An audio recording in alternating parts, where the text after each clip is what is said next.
Good Sunday morning. It is August the 13th, and I'm Chris Allen here on the Sam channel, Facebook, YouTube, Instagram, and X. All sponsored by Ace Hardware Marketplace. It was a kind of a strange day yesterday. There were times when the skies were dark, and then it would rain hard, lightning, not a lot of wind. There were a few power outages just from some down tree limbs and heavy rain and a brief gusty wind, and that was about it. But then the rest of the time, it was just kind of quiet. Then the sun came back out, and we were fine during the afternoon. It felt okay. Dew points are running in the 70s, so it's still a bit muggy even this morning. We're having this little break right now, but this afternoon and especially tonight, I think that's when we're going to see another round of storms coming through, and some of those could be heavy rain producers again, and maybe even some severe weather, especially along and east of I-65 later on this evening. Here's a look at the radar as I get started at 5:30 this morning. You see this frontal boundary off to the north. That's going to be a focus for initiation. And you see back to the west over Kansas City, some strong storms going on there, and a couple of those are severe. This is what we're really going to watch right here. This is a developing mesoscale convective system, or MCS, wind driven complex of thunderstorms. You've heard me talk about these before. Pretty typical this time of the year. This is going to kind of ride along that boundary and then take a turn off to the south and east as this front kind of wobbles back and forth as we go through the day. So that kind of setup is going to put us right in the vicinity of getting that complex of systems or system. Yeah, you could call it systems. There's really two areas there that are kind of working together or will work in tandem to bring us our next round of rain and thunderstorm activity. So it could be a little bit of a bumpy ride as we get into late this afternoon, tonight, and early Monday morning until this becomes more of a cold front and slips through the area. But there's still a ways to go before that happens. Until then, I think things are going to be fairly quiet, but it will be a very warm and humid day as high temperatures get around 90. We hit 88 yesterday, officially for Bowling Green, just before those rains hit, and the air was so thick.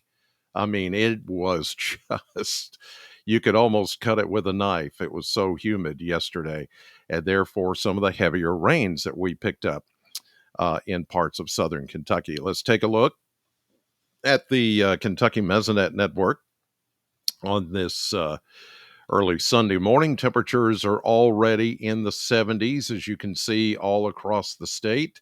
Some upper 60s in a couple of places, but we're at 70 here in Bowling Green at the Ag Expo Center, 68 up there at the Mesonet site at the Corvette plant, 72 in Hopkinsville and over near Madisonville this morning. Even east of us, 70 degrees in Metcalfe County. You see there's 70 in Hart County, 71 in Campbellsville. What about those rains yesterday? Let's take a look back out of curiosity. Look at that. Bullseye, 1.65 inches of rain at the Mesonet site in Butler County.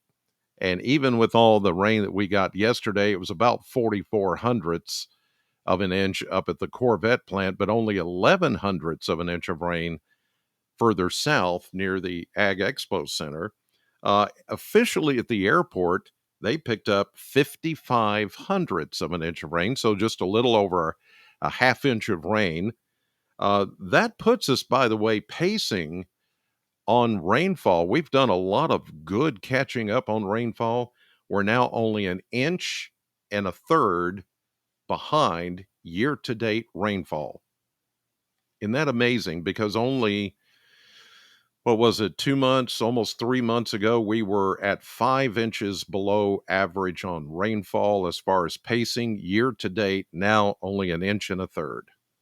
So if you thought we've received a lot of rain, you would be correct. But it's come in stages, which is good. It hasn't happened all at once, which we don't want to happen. So this was good. We caught up gradually, and that's the way we should do it, and that's the way it's has turned out. And we're not done with rain chances yet either. Here's a look at the 10-day model blender. We're going to go near 90 today and possibly even tomorrow, although I think tomorrow may be more mid 80s thanks to the rain and the cloud cover. But here is the much advertised change of, well, not change of seasons necessarily, but a regime change in the weather, in that the pattern is going to be cooler. It's going to be drier. It's going to be less humid, of course. And look at those mid 70s on Tuesday. Um, some places may even be low 70s. And then you see those lows in the low 60s. I think there will be some locations in southern Kentucky that will feel upper 50s by, say, Wednesday morning. That's going to feel real good. And then you will think it's like September, or, fall has started. But oh, wait just a minute. Look at this. We go back into the mid 80s, by the weekend, and then back into the 90s. It appears for much of next week, as we get maybe one big long burst of Indian summer type heat. As we get closer to the end of August, I think some of that heat is going to return, and you'll know it's still summer. It's never really over, it just subsides for us. All right, here's a look at the model map, and we'll go into the next day or so. And this is picking up on that big cluster of the MCS, the wind driven complex, and what's also back toward Kansas City and along that frontal boundary. So we're going to watch this progress today. Here we go, starting right now, going into the afternoon and evening. And there you see the two really kind of just converge. You've got leftovers of the MCS, and then the system following behind it with the area of low pressure that try to spit out a little bit of scattered shower activity this afternoon. I'm just going to put in a small chance. Not everybody's going to see this afternoon. I think the main core of the showers and the thunderstorms are going to come tonight, probably after sunset, into the overnight and early on Monday morning. But nothing that's going to be, here we go, tornado type stuff. This would be just really heavy rain, gusty winds as this thing comes through. And then as we get into Monday morning and into the afternoon, things begin to quiet down. Here we go into the next couple of days. This is more of a long range forecast that you're looking at here. Really, the next chance of rain may not happen until about Saturday, maybe into Sunday. It looks pretty quiet. Things will begin to heat up, and we'll see several rounds of showers and thunderstorms, but it's not going to be quite as rainy over the next few days, and it's going to be less humid, as I mentioned. The thing we've got to deal with today and tonight is this right here. Now, this is for this morning. And you see for the morning to afternoon hours from Bowling Green west is a level 2 slight risk for severe weather. Anything mainly east and along the Cumberland Parkway, level 1 marginal risk. And that's if something pops up this afternoon. It may not even pop up, but I'm leaving in that small chance, like yesterday, that we could see something develop in the afternoon. But much of this is going to be later in the day. And then that area, level 2 yellow, slight risk, moves along and east of 65 as we get into the day early Monday. So there is a severe weather threat, but I still think that much of this, while there may be some severe thunderstorm warnings that pop up, I still think this is going to be more of a heavy rain producer than it is a severe weather generator. So that just for heads up and precaution, I think much of that is painted in there for that reason. All right, let's take a look at the 7-day stretch. Here we go with our clashing of systems, the squeeze play of the system to the north and this one to the south.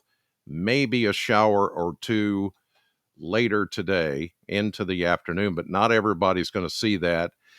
More widespread rain and thunderstorms as we get into this evening and then into tonight. And here is the systems coming through Monday morning into Monday afternoon. We start to see them moving away. And there's the front finally passing through. Looks like it's going to be Monday afternoon or evening before the drier air begins to work in. But the rest of the week, look at that. Tuesday, Wednesday, look at that high pressure. That's nice. Wednesday, Thursday, Friday, another system tries to work in, but this one appears to be dry at first. But by Saturday, we'll start to get some backlash moisture behind this high pressure ridge. And I think we will see a few showers, even though it's not painted in there. Some showers maybe Saturday into next Sunday, a week from today. So today around 90, chance of an afternoon shower, not for everybody. The better chance of rain coming in tonight and into tomorrow morning. All right. I hope that you have a great Sunday, and tomorrow's going to be a big day. Big day. Some of you already know. And it's been incredible because I've been working on this stuff all weekend long and getting prepared and ready, because now I have to do both my radio show at SAM and then starting tomorrow evening I'm going to be, well, I well, I, yeah, I'll be doing the weather on TV again. So, tomorrow night 5, 6 and 10 WNKY News 40. 5, 6 and 10. Different channel. I've made the switch. So there you go. Now you know, okay? I'm trying to play it. I'm trying to play it so I don't get just like, I'm okay. I'm good. It's all good. It's kind of like riding a bicycle. I've done it before. I'll do it again. Okay. Thank you guys for sticking with me. And, some of this may change with the transition and all that. And, uh, there may be different times I do this, or maybe it's going to be more associated with them, and it's going to, some things may change a little bit, but it's still me. It's still me, and I'll still be doing some stuff here from home. So there you go. All right, love you guys. Appreciate you. Take care. Have a great Sunday, and I will see you later on.